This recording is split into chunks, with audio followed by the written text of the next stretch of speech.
এই এপিসোডে আমরা স্লিক স্লাইডারকে কিভাবে রেসপন্সিভ করতে হয় এই বিষয়টা দেখব। তো স্লিক স্লাইডারকে রেসপন্সিভ করার জন্য স্লিক স্লাইডারের ওয়েবসাইটে যেভাবে ডকুমেন্টেশনটা দেওয়া আছে আমরা যদি একটু ফলো করি তাহলে আমরা দেখতে পাবো। আমরা অলরেডি সুইপার স্লাইডার কিভাবে রেসপন্সিভ করতে হয় ওইরকমটা দেখছি, এক্স্যাক্ট সেম ওয়েতে, জাস্ট কিছু এলোমেলো প্যাটার্ন এখানে থাকতে পারে। তো আমরা ওই জিনিসটাই দেখব যে আসলে কিভাবে কি করা যায়, যে স্লিকের রেসপন্সিভের প্যাটার্নটা কীরকম এবং কিভাবে এটা কাজ করে।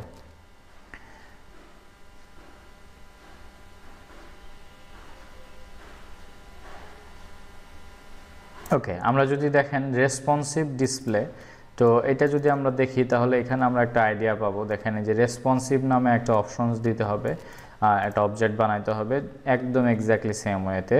যখন ধরেন এই যে থার্ড ব্র্যাকেট দিয়ে এর মধ্যে সবগুলো ব্রেক পয়েন্ট দিতে হবে আপনার, এবং এখানে ব্রেক পয়েন্ট এত সেটিংস, তারপরে হচ্ছে মানে এই ব্রেক পয়েন্টে আসলে এতগুলা ভ্যালু দিতে হবে। এরপরে হচ্ছে মানে যে ভ্যালুগুলো আপনার চেঞ্জ হবে, এরপরে ব্রেক পয়েন্ট হচ্ছে 600, এরপরে হচ্ছে 480। মানে এই জিনিসটা হচ্ছে উল্টা, মানে সুইপারের উল্টা। মানে সুইপারে যেটা করতো সেটা হচ্ছে যে একদম শূন্য থেকে নিয়ে ছোট স্ক্রিন থেকে নিয়ে আপনার বড় স্ক্রিনে যাইতো। ফার্স্ট অফ অল স্লিকে একদম ছোট স্ক্রিনে কত হইতো সেটা আগে লেখা লাগতো, এবং স্লিক যেটা করতেছে সেটা হলো যে না, একদম বড় স্ক্রিনে আগে থাকবে, তারপরে ধীরে ধীরে ছোট স্ক্রিন হবে। বিষয়টা হচ্ছে এরকম, মানে দুই প্যাটার্ন ফলো করতেছে আর কি। আমরা যদি ফার্স্টে দেখি, দেখেন বড় স্ক্রিন ফার্স্টে, তারপরে তার থেকে ছোট, তারপরে তার থেকে ছোট। মানে আমরা বেসিক্যালি যেভাবে রেসপন্সিভে কাজ করে আসছি, মানে প্রথমে বড় স্ক্রিনে ডিজাইন করছি, তারপরে একটু চাপায় দেখছি কোন স্ক্রিনে ছোট হয়, মানে ছোট স্ক্রিনে কোনো প্রবলেম আছে কিনা, সেখানে মিডিয়া কোয়ারি লিখে তারপরে আমরা সিএসএস করছি।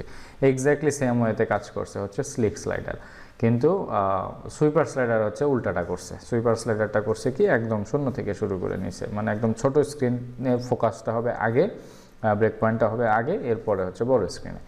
আচ্ছা, যাই হোক, তো এইখানে আমরা একটা আইডিয়া পাইলাম কিভাবে আমরা রেসপন্সিভ ব্রেক পয়েন্টটা কাজ করাইতে হবে। তো আমরা যেটা করবো সেটা হচ্ছে যে রেসপন্সিভের যে অপশনটা আছে, এই যে থার্ড ব্র্যাকেট থেকে শুরু করে নিয়ে এই যে থার্ড ব্র্যাকেট পর্যন্ত, এটাকে আমরা যদি কপি করে এডিট করে নিতে পারি খুব ইজিলি। হ্যাঁ, এটাকে আমরা কপি করে খুব ইজিলি এডিট করে নিতে পারি, অথবা আমরা চাইলে নিজের হ্যান্ড রাইটিংও করতে পারি। একদম জাস্ট খুবই সিম্পল, জাস্ট আপনি রেসপন্সিভ নামে একটা অপশন তৈরি করবেন, একটা ব্র্যাকেট দিয়ে সেগুলোর মধ্যে আসলে অপশনগুলো থাকবে, এবং প্রত্যেকটা ব্রেক পয়েন্টের জন্য আমরা একটা কি করব, অবজেক্ট তৈরি করব, অর্থাৎ একটা সেকেন্ড ব্র্যাকেট দিয়ে এর মধ্যে ব্রেক পয়েন্টটা কল করব, এরপরে হচ্ছে সেটিংসগুলা কী কী চেঞ্জ হবে সেগুলো আমরা এখানে মেনশন করে দেবো। তো চলেন আমরা এটা করে দেখি, এটা বেসিক্যালি কীভাবে করতে হয়। দেখেন আওয়ার স্লাইডার, আমরা এই স্লাইডারটা অফ করে দিচ্ছি আপাতত। আমরা আপাতত দুইটা স্লাইডার তো দরকার নেই, জাস্ট আমরা একটা স্লাইডার দিয়ে দেখি। তো এইখানে আমরা স্লাইডস টু শোতে প্রথম অবস্থায় 5টা দিলাম সাপোজ। তো অ্যাজ না ফরও আমরা উঠাই দিলাম। তো এখন যদি আমরা দেখি আমাদের স্লিকে 5টা স্লাইডার শো করবে নর্মালি অ্যাজ ইউজুয়াল।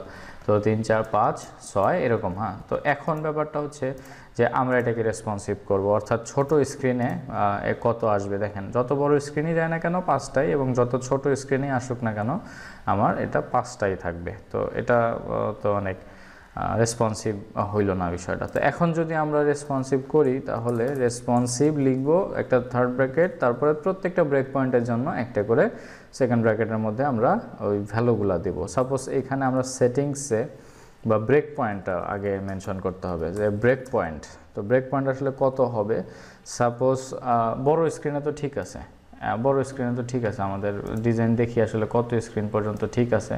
তো আমরা এটাকে আপাতত কমেন্ট করে রাখতেছি এই জিনিসটা।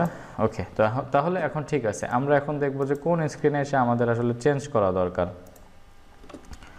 ওকে, তো আমরা যদি এইখানে, হ্যাঁ, এটা মনে করেন যে 3000 স্ক্রিন বা যত বড় স্ক্রিনই হোক 5টাই থাকবে, সমস্যা নেই। এখন ছোট করতে করতে আমরা যদি চাই যে 1700 বা 1600-তে এসে কি হবে, হ্যাঁ 1600-তে এসে সে 4টা আইটেম শো করাবে। তো সেক্ষেত্রে আমরা কি করব, এটাকে আমরা এখন এনাবল করে দিচ্ছি।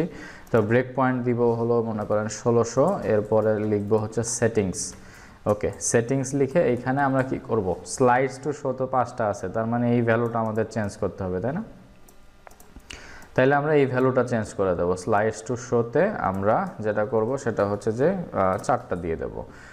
এরপরে অন্য যদি ভ্যালুগুলো আমরা চেঞ্জ করতে চাই সেটাও পারবো, যেরকম স্পিড যদি আপনি চান যে 1600 স্ক্রিনের পরে সেই স্পিড বেড়ে যাবে কমে যাবে, আপনি ডেফিনেটলি এটা করতে পারেন। ওকে, এরপরে দেখেন 1600-র নিচে আসলে আমাদের কি হবে, দেখেন 1600-র নিচে আসলে আমাদের এটা 4টা স্ক্রিন হয়ে যাচ্ছে, মানে 4টা আইটেম হয়ে যাচ্ছে। এরপরে মানে এক্স্যাক্ট 16তেও যদি আমরা থাকি তাহলে কি হয় দেখেন এক্স্যাক্টলি, তো এক্স্যাক্ট 16টা থাকলে কিন্তু আমার 5টাই ডিভাইস শো করতেছে, তার মানে আপনি যখনই 16-র নিচে চলে আসবেন তখনই হচ্ছে আপনার মানে এই 4টা আইটেম শো করবে। তো এখন যদি আপনার মনে হয় যে না এক্স্যাক্ট 16তে আসলেই আপনার আসলে 4টা আইটেম দেখানো দরকার, তো সেক্ষেত্রে কী করবেন, আপনি 1 পিক্সেল বাড়ায় দিবেন, তাইলেই হয়। দেখেন 1601 যদি করে দেন আপনি, তাহলে আপনি 1600-তে আসা মাত্র 4টা স্লাইড শো হয়ে যাবে।